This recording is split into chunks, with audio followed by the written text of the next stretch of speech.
Hello বন্ধুরা, welcome to my channel. এখন কথা বলবো এশিয়া কাপে ভারত পাকিস্তানের ম্যাচের কি হবে। এশিয়া কাপে কি ভারত পাকিস্তান ম্যাচ হবে, স্পষ্ট করলো ক্রীড়ামন্ত্রক। দুই দেশের ক্রিকেট নিয়ে চলছে নয়া নীতি।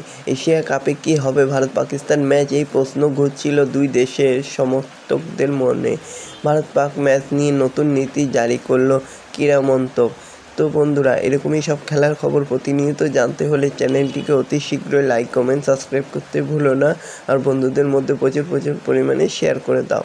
ভারতীয় সমর্থকদের একটা অংশের দাবি ছিল ভারত পাকিস্তানের ম্যাচ বয়কট করা উচিত ভারতের। অবশেষে ভারত পাকিস্তান ক্রিকেট নিয়ে বড় নীতি জারি করল ক্রীড়ামন্ত্রক। জানানো হয়েছে যে বড় প্রতিযোগিতায় পাকিস্তানের বিরুদ্ধে খেলবে ভারত, কিন্তু দুই দেশের মধ্যে দ্বিপাক্ষিক ক্রিকেট হবে না। প্রথমত, ভারত পাকিস্তানের ম্যাচটা নিয়ে অনেক